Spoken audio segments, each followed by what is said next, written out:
ഇപ്പോൾ നമ്മുടെ തൃശ്ശൂർ പാർലമെൻറ്റ് മണ്ഡലത്തിൽ 2024 തെരഞ്ഞെടുപ്പ് നടന്നപ്പോൾ BJP സ്ഥാനാർത്ഥി ജയിച്ചു വരുന്നു. സാധാരണ നിലക്കുള്ള കണക്കനുസരിച്ച് BJPയുടെ നേരത്തെയുള്ള വോട്ടിൽ വർധനവുണ്ടാകുന്നു. എന്നാൽ മത്സരിച്ച രണ്ട് മുന്നണികൾ, ഒന്ന് ഞങ്ങളും മറ്റൊന്ന് UDFും. UDFിൻ്റെ വോട്ടിൽ 86,000-ഓളം വോട്ടിൻ്റെ കുറവുണ്ടാകുന്നു. ഞങ്ങളവിടെ ജയിച്ചു വരുമെന്നായിരുന്നു ഞങ്ങൾ കണക്കൂട്ടിയത്. ജയിക്കാൻ ഞങ്ങൾക്കായില്ലെങ്കിലും 2019 കിട്ടിയതിനേക്കാളും കൂടുതൽ വോട്ട് നേടാൻ ഞങ്ങൾക്ക് സാധിക്കുന്നു. എന്നാൽ UDFന് 86,000 വോട്ടിൻ്റെ കുറവുണ്ടാകുന്നു. ആ വോട്ട് നേരെ BJPയിലേക്ക് പോകുന്നു. അപ്പോൾ BJP സ്ഥാനാർത്ഥിക്ക് ജയിച്ചു വരാനുള്ള സാഹചര്യം ഒരുക്കുന്നു. നിങ്ങൾ വിശദമായി കണക്കുകൾ പരിശോധിക്കുന്നവരാണല്ലോ.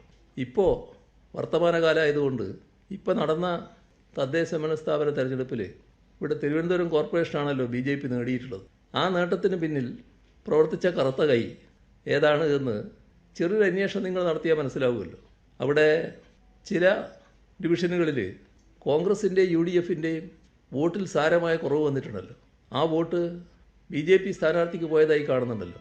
അങ്ങനെയുള്ള നീക്കങ്ങൾ എങ്ങനെ വന്നു? അപ്പോൾ തിരുവനന്തപുരം കോർപ്പറേഷൻ്റെ ജയത്തിലും ഒരു പങ്ക് ഇത്തരത്തിലുള്ള നീക്കങ്ങൾ വഹിച്ചിട്ടുണ്ടല്ലോ. രണ്ട് ഭാഗത്തും നീക്കങ്ങൾ ഉണ്ടായതായി കാണാൻ സാധിക്കും. രണ്ടു കൂട്ടരും പരസ്പര ധാരണയിൽ LDF ജയിച്ചു വരാൻ സാധ്യതയുള്ള സ്ഥലത്ത് രണ്ടു കൂട്ടരും പ്രാദേശികമായി ഉണ്ടാക്കിയ പരസ്പര ധാരണയിൽ വോട്ടുകൾ മാറി ചെയ്തുവെന്ന് അതിൻ്റെ കണക്കുകൾ വ്യക്തമാക്കുകയില്ലേ? എങ്ങനെയാണ് ഇത്തരത്തിലൊരവസ്ഥ വന്നത്? ഇവിടെ നാം കാണേണ്ടത് നമ്മുടെ സമൂഹത്തിൻ്റേതായ ജാഗ്രതയിൽ കുറവ് വരുന്നുണ്ടോ? വർഗീയതയ്ക്കെതിരെ ശക്തമായ പൊതുബോധം നിലനിന്നിരുന്ന ഒരു സമൂഹമാണിത്. ജാതിഭേദവും മതദ്വേഷവും ഏതുമില്ലാതെ സർവരും സോദരത്വേന വാഴുന്ന ഒരിടം എന്ന നിലയിലാണ് നമ്മുടെ നാടിനെ മാറ്റിയെടുക്കാൻ ശ്രീനാരായണ ഗുരു അടക്കമുള്ള നവോത്ഥാന നായകർ പരിശ്രമിച്ചത്. ഇന്ന് നവോത്ഥാന നായകരിൽപ്പെട്ട ഒരാളുടെ മന്നത്തിൻ്റെ ഓർമ്മ പുതുക്കുന്ന ദിവസവും കൂടിയാണ്. നമ്മുടെ സംസ്ഥാനത്തിൻ്റെ ആ കാലത്തെ തുടർച്ച അത് നമുക്ക് നഷ്ടപ്പെട്ടു പോകുന്നുണ്ടോ?